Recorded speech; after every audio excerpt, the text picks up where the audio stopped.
নমস্কার, আমি অনির্বাণ ঘোষ। এই চ্যানেলটায় প্রথম ভিডিও করতে চলেছি, এটা আপলোড করা, যার উদ্দেশ্য হচ্ছে আমাদের ফিজিক্সের কিছু বেসিক পোর্শন নিয়ে একটু আলোচনা করা। এবং এই আলোচনাটা কাদের জন্য বা কাদের জন্য আলোচনাটা করা, সাধারণত আমরা যারা পদার্থবিজ্ঞান পড়াশুনো করি, দেখায় বাংলা ভাষায় যারা পদার্থবিজ্ঞান পড়ে, সেটা হতে পারে একাদশ দ্বাদশ শ্রেণীর যে বাংলা মাধ্যম স্কুলগুলো রয়েছে সেখানে যে পদার্থবিদ্যা পড়ানো হয়, অথবা আমরা দেখেছি যে পাস কোর্সেও কিন্তু বিশ্ববিদ্যালয়ের বাংলায় উত্তর দেওয়ার অপশন রয়েছে। অনার্সে আগে যেত, এখন আর যায় না। 2002-03 সালে আমি যদি কলকাতা বিশ্ববিদ্যালয়ের পুরনো প্রশ্নপত্র দেখি, দেখবো সেখানে বাংলায় প্রশ্ন করা হতো ফিজিক্সের বা অনার্সের, কিন্তু এখন সেটা করা হয় না। যাই হোক, অনার্সে হয়তো বাংলা লেখাটা বা পরিভাষাগত দিক থেকে কিছু একটা সমস্যা রয়েছে, কিন্তু সাধারণত জেনারেল কোর্সে এবং একাদশ দ্বাদশ শ্রেণীর উচ্চ মাধ্যমিক পরীক্ষার্থী যারা, তাদের জন্য কিন্তু বাংলা ভাষায় পদার্থবিদ্যা পড়ানোর জন্য, আলোচনা করার জন্য এই চ্যানেলটা ওপেন করা হয়েছে। আজকে আমার প্রথম ভিডিও আপলোড করতে চলেছি। এখানে প্রথমত বলে রাখা, ভিডিওর কোয়ালিটি হচ্ছে HD 480p, খুব একটা ভালো কোয়ালিটি নয়, সেই জন্য প্রথমেই দুঃখিত। পরবর্তী ভিডিও থেকে কোয়ালিটিটা আবার একটু ভালো হবে ক্যামেরার। তা প্রথম আমরা কেবলমাত্র এক্সপেরিমেন্টেশন, যে কতটা কি সাড়া পাই এবং কতটা আপনাদের কাছে, দর্শকদের কাছে পৌঁছতে পারি, তাদের দ্বিধাদ্বন্দ্ব পরিষ্কার করতে পারি, তার উপর। তো একাদশ শ্রেণীর, সেটা হতে পারে আমাদের উচ্চ মাধ্যমিক বোর্ড অথবা CBSE বা যে কোনো বোর্ডই হোক না কেন, সেই একাদশ দ্বাদশ শ্রেণীর মেকানিক্স বা বলবিদ্যার একটা অত্যন্ত গুরুত্বপূর্ণ জায়গা হচ্ছে নিউটনস লজ অফ মোশন বা নিউটনের গতিসূত্র। এবং দেখা গেছে কম্পিটিটিভ এক্সাম যেগুলো হয়, সেই কম্পিটিটিভ এক্সামগুলোতে নিউটনের গতিসূত্র থেকে একাধিক প্রশ্ন এসছে। এবং শুধু তাই নয়, ক্লাস 11-এর মেকানিক্সের ব্যাকবোনই হচ্ছে নিউটনের গতিসূত্র বা নিউটনিয়ান মেকানিক্স। এবারে নিউটনিয়ান মেকানিক্সের যে প্রাথমিক বিষয় গতিসূত্র এবং তার প্রয়োগ, তা নিয়েই আমরা আজকে আলোচনা করব। আমরা যেভাবে আলোচনা করব তা হলো, প্রথমে নিউটনের সূত্রগুলো কি তা স্টেট করব, তার কিছুর অ্যাপ্লিকেশন দেখাবো, এবং পরিশেষে বিভিন্ন পরীক্ষায় আসা নিউটনের গতিসূত্র থেকে প্রশ্ন নিয়ে আলোচনা করব। সেখানে যেমন আমাদের উচ্চ মাধ্যমিকের আসা প্রশ্ন থাকবে, CBSE বোর্ডের প্রিভিয়াস ইয়ারের প্রশ্ন থাকবে, বোর্ডের 11-এ যদিও বোর্ড হয় না, তবুও NCERTর প্রশ্ন থাকবে, বিভিন্ন কম্পিটিটিভ এক্সামগুলোর প্রশ্ন উত্তর আলোচনা করা থাকবে। এবং বিভিন্ন কম্পিটিটিভ এক্সাম বলতে শুধু JEE বা WBJEE নয়, আমরা সেখানে অনেক ক্ষেত্রে দেখা যায় IIT জ্যামেও কিন্তু 11-12-এর পোর্শন থেকে দু একটা প্রশ্ন থাকে, সেগুলো নিয়ে আলোচনা করব। UPSC পরীক্ষাতেও দেখা যায় যে বেসিক নিউটনস লর উপর একটা দুটো প্রশ্ন দিয়ে দিয়েছে, সেইগুলো নিয়ে আলোচনা করব। অর্থাৎ যাবতীয় যা যা প্রশ্ন হতে পারে এই বেসিক নিউটনিয়ান মেকানিক্সের ওপর, তার সব কিছু নিয়েই আমরা আলোচনা করতে চলেছি এই চ্যানেলে। কিন্তু তার আগে আমরা থিওরির পোর্শন শুরু করি। থিওরি হচ্ছে নিউটনস লজ অফ মোশন। শুরু করা যাক। নিউটন 3টে সূত্র দিয়েছিল, সেটা আমরা সকলেই জানি। প্রথম সূত্র, দ্বিতীয় সূত্র এবং তৃতীয় সূত্র। নিউটনের প্রথম সূত্র বলছে, বা ফার্স্ট ল বলছে, আ body remains in a state of rest or constant velocity when no external forces acts upon it. কোনো বস্তুর উপর বাইরে থেকে বল প্রয়োগ না করলে, বল প্রযুক্ত না হলে বস্তুটি স্থির থাকে অথবা সমবেগে চলতে থাকে। এই হচ্ছে নিউটনের প্রথম সূত্র। অর্থাৎ প্রথম সূত্রের যে মূল বিষয় তা হলো, কোনো বডির অ্যাক্সিলারেশন বা ত্বরণ শূন্য হবে যতক্ষণ না তার ওপর কোনো এক্সটার্নাল ফোর্স অ্যাক্ট হচ্ছে, যতক্ষণ না তার ওপর কোনো এক্সটার্নাল ফোর্স অ্যাক্ট করছে। তার ওপর যদি এক্সটার্নাল ফোর্সগুলো 0 হয়, তাহলে বস্তুর ত্বরণ শূন্য হবে। এটাই হচ্ছে নিউটনের ফার্স্ট ল বলেছে। সেকেন্ড ল বলছে the rate of change of momentum of a body is directly proportional to the force of the body. বস্তুর ভরবেগের পরিবর্তনের হার প্রযুক্ত বলের সাথে সমানুপাতিক। আমরা একটা কোয়ান্টিটি ডিফাইন করলাম যাকে আমরা বলছি মোমেন্টাম বা বাংলায় ভরবেগ। ভরবেগ মানে ভর ও বেগের গুণফল। জিনিসটাকে আমরা এভাবে লিখছি মাস টাইমস ভেলোসিটি। ভেলোসিটি একটা ভেক্টর, তাকে একটা স্কেলার দিয়ে গুণ করছি মাস, যে কোয়ান্টিটিটা পাচ্ছি সেটাকে বলছে ভরবেগ। নিউটনের দ্বিতীয় সূত্র বলছে বস্তুর উপর যে প্রযুক্ত বল তার সাথে সমানুপাতিক হচ্ছে ভরবেগের পরিবর্তনের হার। পরিবর্তনের হার বলতে আমরা হার মধ্যেই একটা ডেরিভেটিভের ব্যঞ্জনা লুকিয়ে আছে, তাই ভরবেগের পরিবর্তনটা ডিডিটি অফ এমভি, এটা এর সাথে সমানুপাতিক। এবং তাহলে আমরা লিখতে পারি যে F equals to K times D DT of MV. এবার আমরা ধরে নেব যে মাস বা বস্তুর ভর সেটা ধ্রুবক, মাসটা কনস্ট্যান্ট, অর্থাৎ বস্তুর ভরের কোনো পরিবর্তন হয় না। তাহলে বস্তুর ভরের যদি পরিবর্তন না হয় তাহলে এমটা ডেরিভেটিভের বাইরে চলে আসবে। তাহলে K into M DV DT force equals to vector কোয়ান্টিটির উপরে ভেক্টর সাইন দিতে হবে, কে ইন্টু এম ডিভিডিটি। এইবার ডিভিডিটি বা ভেলোসিটির টাইমের রেসপেক্টে পরিবর্তন মানেই হচ্ছে বস্তুর ত্বরণ বা অ্যাক্সিলারেশন। তাহলে এটা equals to K into M into A. এটাই হচ্ছে নিউটনের দ্বিতীয় সূত্র। এবার আমরা ইউনিট এভাবে চুজ করলাম যেই জন্য কেটা 1 হলো, এমনভাবে ইউনিট নিলাম যাতে এই কনস্ট্যান্টটা 1 হয়। তাহলে আমরা এই সূত্রটাকে লিখতে পারি F equals to M A. F equals to M A, যেটা কিনা আমাদের বহু পরিচিত এবং বহু চর্চিত নিউটনের সূত্র। Force vector is equals to mass into acceleration.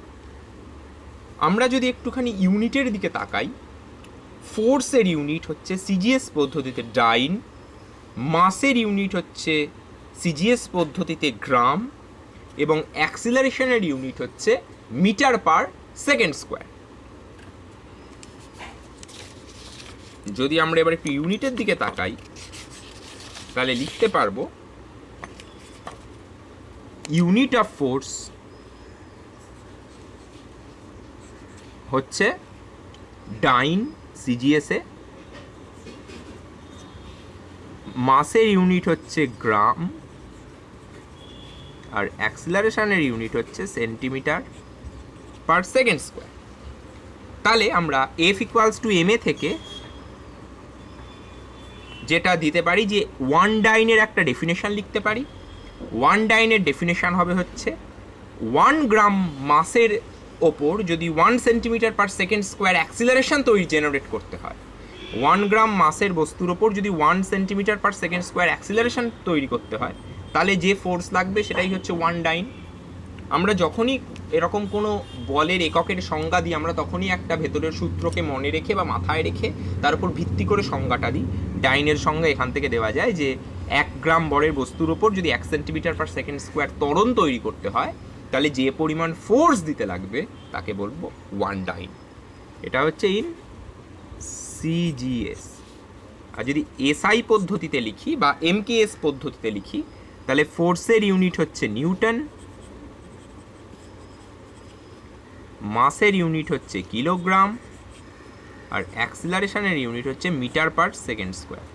এখান থেকে আমরা নিউটনের 1 নিউটনের ডেফিনেশন দিতে পারি যে এফ ইকুয়ালস টু এম এটা ফলো করে 1 কেজি ভরের কোনো বস্তুর ওপর 1 মিটার পার সেকেন্ড স্কোয়ার ত্বরণ তৈরি করতে যে পরিমাণ বল লাগে তাকে 1 নিউটন বলে। 1 কেজি ভরের বস্তুর ওপর 1 মিটার পার সেকেন্ড স্কোয়ার ত্বরণ তৈরি করতে যে পরিমাণ বল লাগে তাকে 1 নিউটন বলে। এবার আমরা আসব নিউটনের থার্ড ল, যেটা মোটামুটি ফিজিক্সের থেকেও আমাদের কালচারের অঙ্গ হয়ে গেছে। আমরা কথায় কথায় বলি যে প্রত্যেক ক্রিয়ার সমান ও বিপরীতমুখী প্রতিক্রিয়া আছে। নিউটন একরকমভাবে বলে গেছিলেন বিষয়টা একরকম মাথায় রেখে, কিন্তু এখন দেখছি সাধারণত পলিটিশিয়ানরাও ইউজ করছে কথাটা। ওনারা আমাদের ওপর এই প্রত্যাঘাত করেছেন, আমরাও কিন্তু এই বিষয়টিকে মাথায় রাখবো, ভুলে যাবেন না প্রত্যেক ক্রিয়ার সমান ও বিপরীতমুখী প্রতিক্রিয়া আছে। নিউটন ওপর থেকে ভাবছেন যাব্বাব আমি এই কারণে বলেছিলাম। তারপর আবার বিতর্কের মঞ্চেও কথায় উঠে আসছে যে Newton's once said every action has equal and opposite reaction, so my fellow opponent speaker বলে আমরা তর্ক বিতর্কের সময় এই কথাটাকে ব্যবহার করি, যেন আমাদের কালচারের অঙ্গ হয়ে গেছে বিষয়টা। তা যাই হোক, নিউটন হয়তো সেভাবে বলেননি।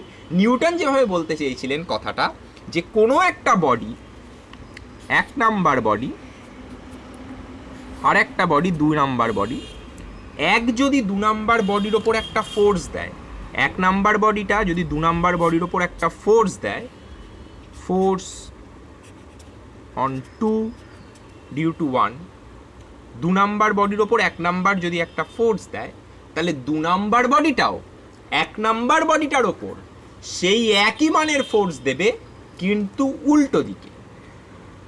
বডি নাম্বার 1 যদি বডি নাম্বার 2 এর ওপর F21 ফোর্স দেয়, তাহলে বডি নাম্বার 2 ও বডি নাম্বার 1 এর ওপর এই ভ্যালুরই ফোর্স দেবে, কিন্তু অপোজিট ডিরেকশানে।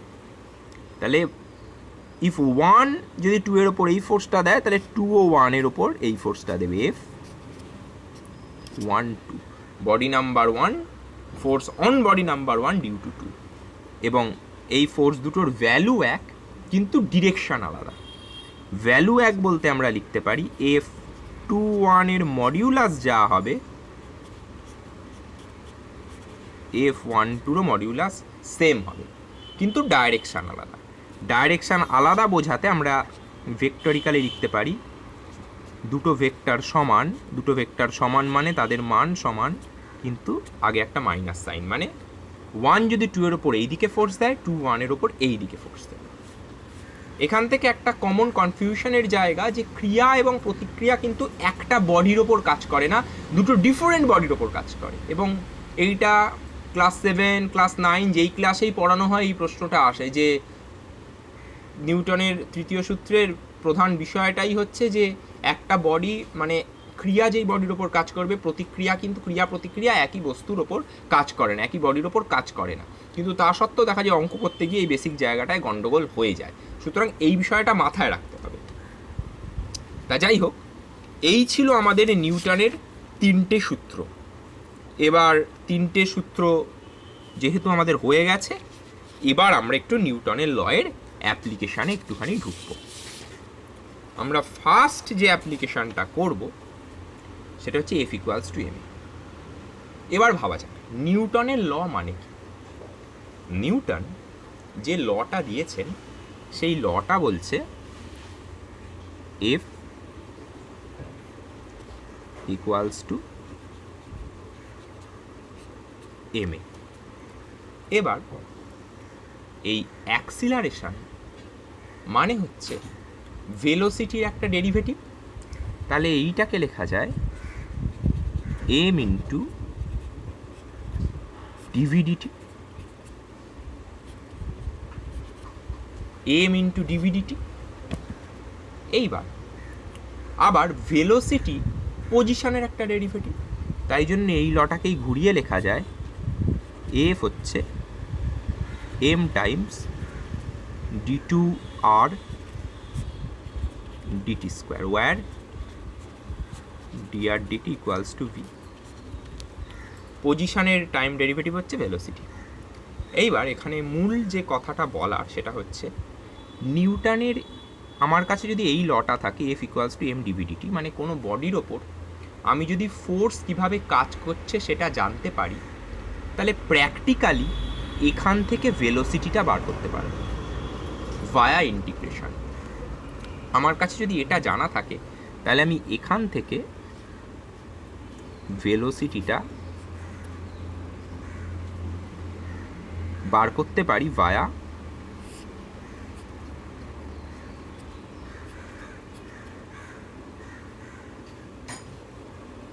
দিস 1/m হবে আগে।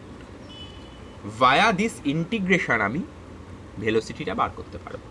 আবার যদি একবার ভেলোসিটি বার করতে পারি তাহলে সেটাকে আরেকবার ইন্টিগ্রেট করে আমি পজিশনটা বার করতে পারবো, তার কারণ dr/dt = v। যদি ভেলোসিটি জানা থাকে তাহলে আরেকটা ডেরিভেটিভ করে ইন্টিগ্রেশন বার করতে পারবো, ইন্টিগ্রেশন করে পজিশনটা বার করতে পারবো। এইবার এখানে একটা বলার কথা যে এই ইন্টিগ্রেশনটা করে ভেলোসিটিটা বার করতে গেলে যেটা আমার কাছে লাগবে যে ফোর্সটাকে টাইমের ফাংশন হতে হবে অথবা কনস্ট্যান্ট হতে হবে। ফোর্সটা যদি টাইমের ফাংশন কনস্ট্যান্ট ছাড়া ভেলোসিটিরও ফাংশন হয় বা পজিশনেরও ফাংশন হয়, পজিশন ডিপেন্ডেন্ট ফোর্স, তখন কিন্তু এই ইন্টিগ্রেশনটা করা যাবে না সহজে। এবং সেক্ষেত্রে নিউটনের ল অ্যাপ্লাই করে পার্টিকেলের ভেলোসিটি একবার ইন্টিগ্রেট করে ভেলোসিটি এবং আরেকবার ইন্টিগ্রেট করে position, how position is changing with respect to time, সেটা খুঁজে বার করা একটু কঠিন হয়ে যাবে। ফলে জিনিসটা বলতে যতটা সহজ, করতে ততটা সহজ নয়। কিন্তু ভাগ্য ভালো, ফিজিক্সে আমরা এমন অনেক ফোর্স দেখবো যে ফোর্সগুলো আইদার টাইমের ওপর ডিপেন্ড করে না কনস্ট্যান্ট, অথবা খুব সিম্পল ওয়েতে টাইমের ওপর ডিপেন্ড করে, যাতে সহজে আমরা সেটাকে ইন্টিগ্রেট করে পজিশন এবং ডিসপ্লেসমেন্ট অর্থাৎ ট্র্যাজেক্টরি বার করতে পারি। তাহলে যদি এফটি জানা থাকে, এফটির থেকে আমরা ভিটি বার করতে পারবো, ভিটির থেকে আমরা আরটি বার করতে পারবো। এই আরটি মানে how the function is changing, how the position is changing with respect to time, এটাকেই বলে আমরা ট্র্যাজেক্টরি। টাইমের রেসপেক্টে আরটা কীভাবে চেঞ্জ হচ্ছে সেইটা বার করতে পারবো। এবার টাইমের রেসপেক্টে চেঞ্জের থেকে পজিশনের রেসপেক্ট অর্থাৎ এক্স ওয়াই প্লেনে কীভাবে চেঞ্জ হচ্ছে বা এক্স ওয়াই জেড প্লেনে কীভাবে চেঞ্জ হচ্ছে সেটাও আমরা দেখতে পারবো। এইবার আমরা এত কথা না বলে এক্সাম্পল দিয়ে দেখাই, তাহলে বিষয়টা অনেকটা সহজ হবে। উদাহরণ, জল এনে বোঝানো, জলের মতো করে বোঝানো। তো যাই হোক, এফ ফার্স্ট কেস আগের পেজে লিখে রেখেছিলাম, এফ ইকুয়ালস টু 0। এটা কিন্তু এফ ইকুয়ালস টু 0 ব্যাখ্যা নয়। হ্যাঁ, এইবার করব। যদি এক্সটার্নাল ফোর্সটা 0 হয়, যদি এক্সটার্নাল ফোর্সটা 0 হয় তাহলে আমরা লিখতে পারি এম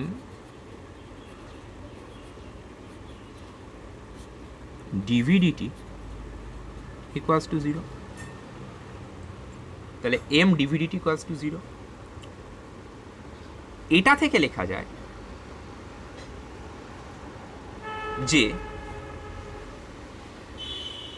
এখান থেকে লেখা যায় যে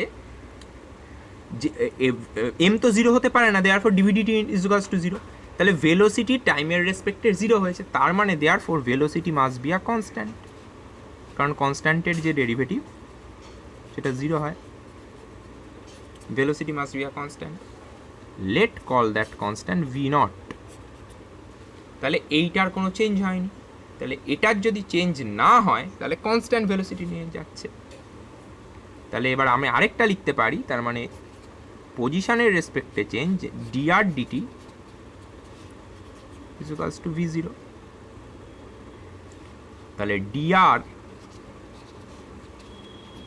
is equals to v0 into dt। দুদিকে আমি যদি ইন্টিগ্রেট করি তাহলে লিখতে পারি r is equals to v0t। Integration একটা কনস্ট্যান্ট আসে ইনডেফিনিট ইন্টিগ্রেশনে, প্লাস আ কনস্ট্যান্ট সি। কনস্ট্যান্টে ইভ্যালুয়েট করার জন্য যেটা করতে হয়, টি ইকুয়ালস টু 0-তে পজিশনটা কোথায় ছিল সেটা আমাকে জানতে লাগে, এটা বলা মাস্ট। তাহলে টি ইকুয়ালস টু 0-তে পজিশনটা ছিল হচ্ছে, ধরে নিই r0, এরকম একটা পজিশন থেকে জিনিসটা যাওয়া শুরু করেছিল। তাহলে দেয়ারফোর সেক্ষেত্রে টি ইকুয়ালস টু 0 যদি ইকুয়েশনটায় বসাই তাহলে এই পার্টটা উড়ে যাবে।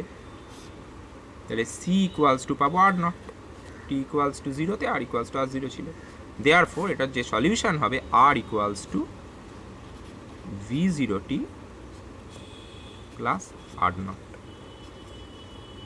এইটাই হচ্ছে সলিউশন। এবার r আর r0 দুটোকে যদি একদিকে নিয়ে গিয়ে লিখি তাহলে এখান থেকে লিখতে পারি r minus r0 is equals to v into t, r minus r naught equals to v into t।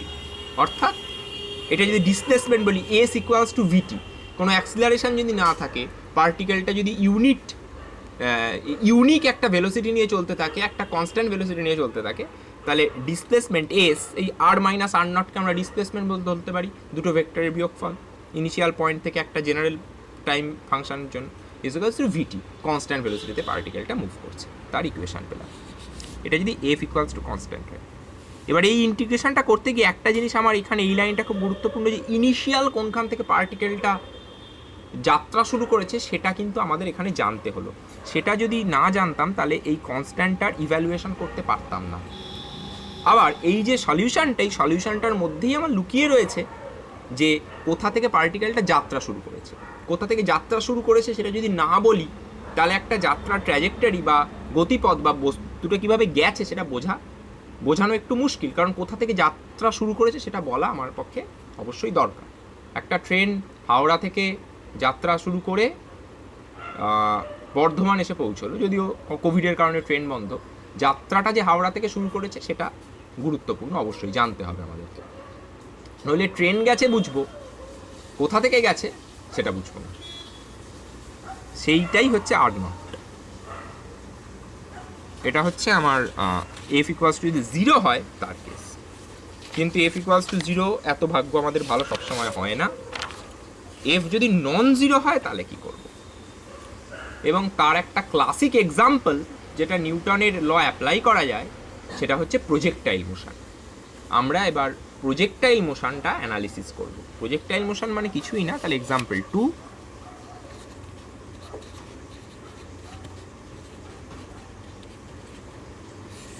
Projectile. যদি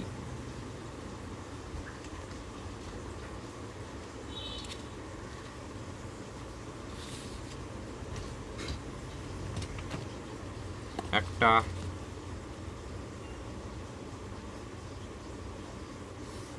কোঅর্ডিনেট সিস্টেম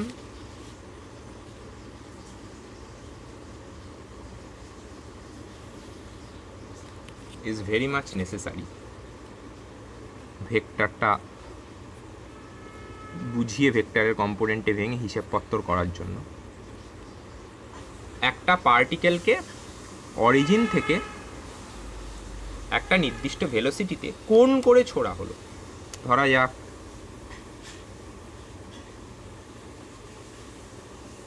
v0 ভেলোসিটিতে পার্টিকেলটা ছোড়া হলো।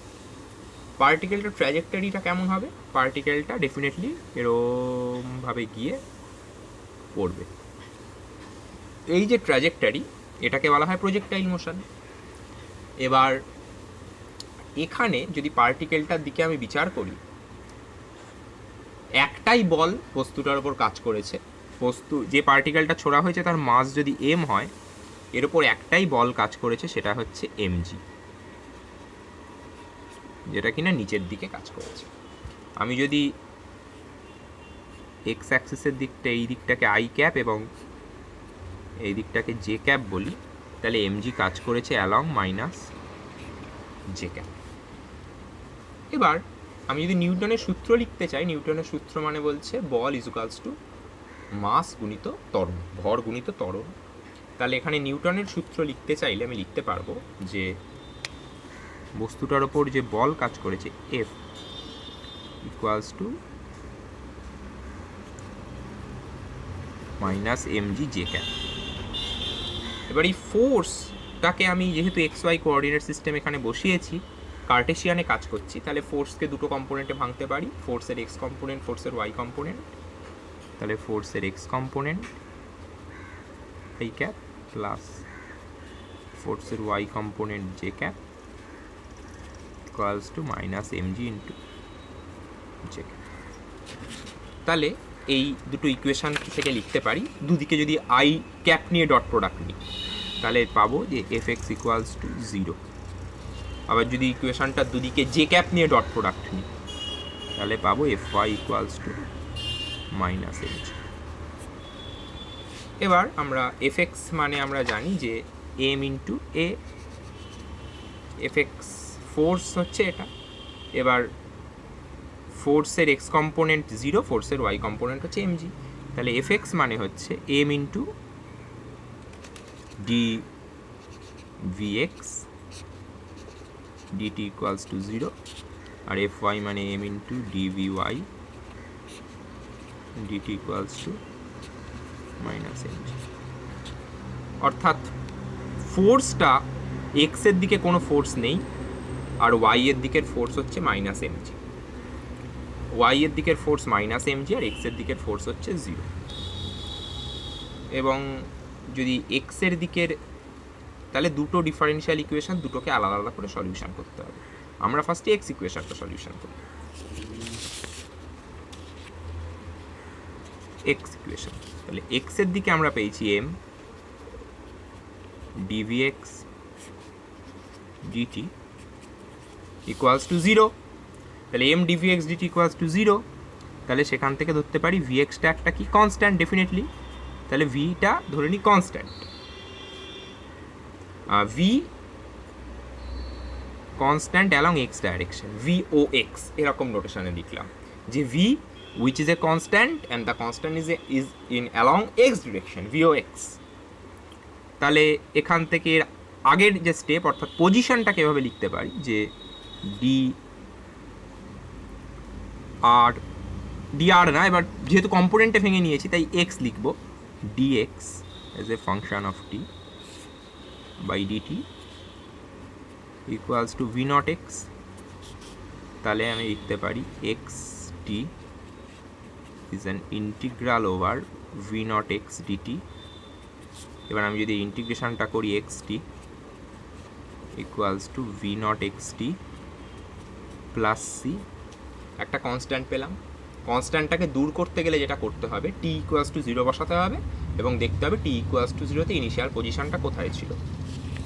আমি যদি আগের পেজের ছবিতে তাকাই, পার্টিকেলটা অরিজিন থেকে ছোড়া হয়েছিল, তাহলে t ইকুয়ালস টু 0 তে পার্টিকেলটা অরিজিনে ছিল, অর্থাৎ x ইকুয়ালস টু 0 তে ছিল। তাহলে putting t equals to 0, x0 equals to c, therefore x0 equals to c, আর x at origin equals to 0, এইদিকে 0টা লিখি, কারণ x0 মানে x at time 0 is at origin, মানে আমরা যেটাকে অরিজিন হিসেবে চুজ করেছি সেখানে ছিল। তাহলে আমি লিখতে পারি xটা যেভাবে ভ্যারি করছে সেটা হচ্ছে v0 xt, অর্থাৎ x এর দিকের পার্টিকেলটার কোনো মানে ইউনিফর্ম ভেলোসিটিতে চলছে, no acceleration along X direction.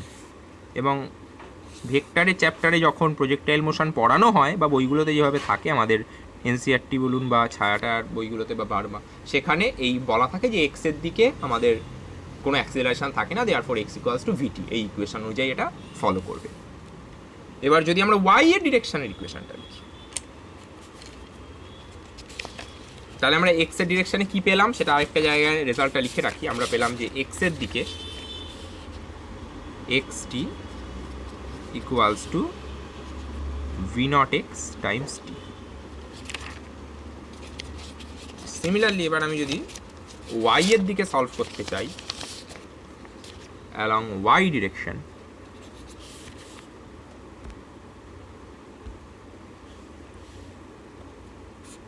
Along y যদি আমি সলভ করতে চাই, y এর দিকে যে ইকুয়েশনটা আমরা পেয়েছিলাম, y এর দিকের ফোর্স mg ছিল, তাহলে m dvy dt equals to minus mg, mm cancel out করে গেল, vy dvy equals to minus d dt integrate করেছিলাম, তাহলে vy equals to minus gt, ডিটির ইন্টিগ্রেশন টি হয় প্লাস সি। এবার যখন ইনিশিয়াল ফোর্স ধরেছিলাম সেখানে কনস্ট্যান্টটাই v0 ছিল, কিন্তু এখানে যেহেতু ইন্টিগ্রেশনটা করেছি সেই জন্য এখানে একটা কনস্ট্যান্ট যোগ হয়েছে, এবং এই কনস্ট্যান্টটার ভ্যালু বার করতে গেলে কি করতে হবে, টি ইকুয়ালস টু 0-তে v0-র ভ্যালু কত সেটা বলতে হবে। তাহলে at T equals to 0 initial velocity কত ছিল পার্টিকেলটার, মনে করি পার্টিকেলটার এক্স এর দিকে একটা ভেলোসিটি ছিল v0 এক্স, কিন্তু ওয়াই এর দিকে একটা ভেলোসিটি ছিল v0 ওয়াই। একটা ইনিশিয়াল ভেলোসিটি নিয়ে ছুঁড়েছিলাম, মানে এই যে পার্টিকেলটা ছুঁড়েছি এটা যদি কম্পোনেন্টে ভাগ করি, এক্স এর দিকে একটা কম্পোনেন্ট আর v0 ওয়াই বরাবর একটা কম্পোনেন্ট, সেই ওয়াই বরাবর কম্পোনেন্টটা হবে হচ্ছে এই কনস্ট্যান্টটার value V Y at time T equals to 0 is nothing but the v0 Y component, v0 Y component. তাহলে আমরা লিখতে পারি V Y is minus DT plus v0 Y. এবার আমরা এটাকে আরেকবার ইন্টিগ্রেশন করতে হবে টু গেট পজিশন। তাহলে লিখতে পারি dy dt equals to minus gt plus v0 y। তাহলে এখানে যদি ইন্টিগ্রেট করি dy equals to minus gt dt plus v0 y dt, তার দুদিকে ইন্টিগ্রেশন করলে এটা হচ্ছে minus G T square by 2 plus v0 y t plus C. এটা সি বলেছে, এটাকে c1 বলি কনস্ট্যান্টটাকে, ওয়াইটা এভাবে চেঞ্জ হচ্ছে। এবার আমাকে দেখতে হবে আর টি ইকুয়ালস টু 0-তে ওয়াইটা কত ছিল। টি ইকুয়ালস টু 0-তে সেভাবে ইনিশিয়াল কন্ডিশনটা বার করে। তাহলে যদি টি ইকুয়ালস টু 0 বসাই তাহলে এটাও 0, এটাও উড়ে যাবে। আর ওয়াই আর টি ইকুয়ালস টু 0 হচ্ছে 0, কারণ ওই পার্টিকেলটা আবারও বলেছি অরিজিন থেকে শুরু করেছি x0 y0 থেকে। তাহলে c1 এর ভ্যালু হবে, এটা যদি করি c1 এর ভ্যালু পাবো 0। তাহলে ওয়াই বরাবর ইকুয়েশনটা হচ্ছে v0 yt minus half GT square. v0 yt v0 yt minus half